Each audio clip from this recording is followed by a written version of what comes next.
Bonjour à tous, je suis ravie de vous retrouver pour ce nouvel épisode de Contact. Les usagers que nous avons réunis réussiraient-ils leur permis de conduire s'ils devaient le repasser aujourd'hui? Voyons voir tout de suite quelle sera leur réaction face aux situations que nous leur avons montrées.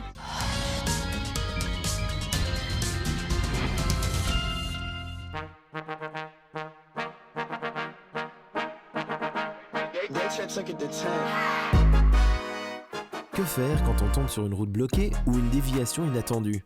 Ah oui. Le mec, qu'est-ce qu'il fait là? Ouais, monte sur le Des bas-côté. travaux, Qu'est-ce qu'il cherche à faire? pas de feu de détresse, rien, tranquille. Ah ouais, tranquille, ouais. Il va consulter son GPS là. Donc on est sur une route de nuit, il y a des voitures qui commencent à freiner. On a une voiture qui s'est arrêtée sur le côté, sur le terre-plein central, on ne sait pas trop pourquoi.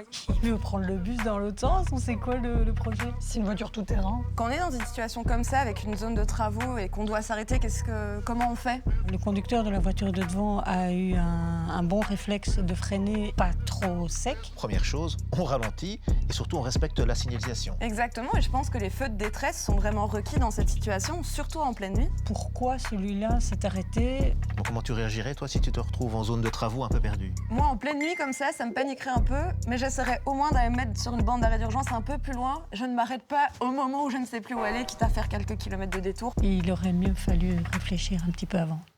Si on se retrouve face à une situation inattendue ou une déviation inattendue sur la route, l'idéal c'est de suivre la déviation jusqu'à ce qu'on puisse s'arrêter dans un endroit sécurisé pour vérifier l'itinéraire au calme et de manière concentrée et surtout en sécurité. S'arrêter en plein milieu de la route ou tenter un demi-tour périlleux sur une route où c'est pas du tout autorisé, c'est évidemment déconseillé, ça peut être très dangereux et ça peut vraiment provoquer un accident.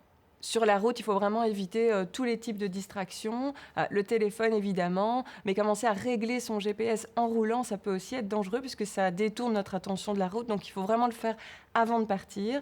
Et si on doit modifier l'itinéraire en cours de route, l'idéal c'est de s'arrêter dans un endroit où au moins l'arrêt est autorisé pour pouvoir le faire calmement. Ou si on a un problème, on met les 4 feux, mais s'il n'y a pas de problème, on s'arrête où on peut, c'est-à-dire pas en plein milieu de la route. Bien. Était-il raisonnable pour ce véhicule de prendre la route? Que faire dans sa situation? Qu'est-ce que c'est ça? La courtoisie. Je me demande, est-ce que le tram est en train d'essayer d'aider cette voiture rouge? Ah, c'est sympa. C'est la chenille. Il a pris le tram.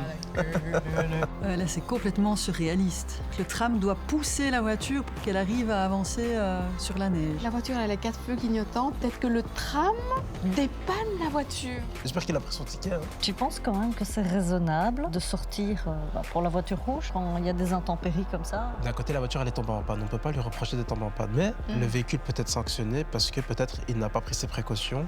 À ce moment-là, tu te mets sur le côté le plus vite possible, tu reprendras ta voiture plus tard, tant pis.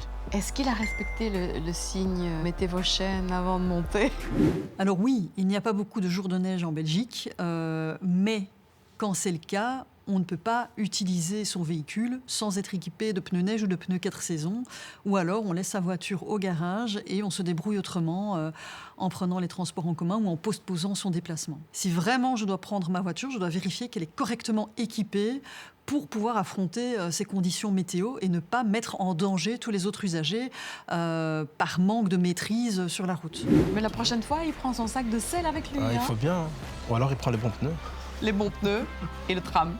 Voilà, Contact, c'est déjà terminé pour aujourd'hui. Merci d'avoir été avec nous. Je vous donne rendez-vous sur le site web et l'application RTBF Actu et je vous retrouve dès la semaine prochaine pour un nouvel épisode. À très bientôt et bonne route.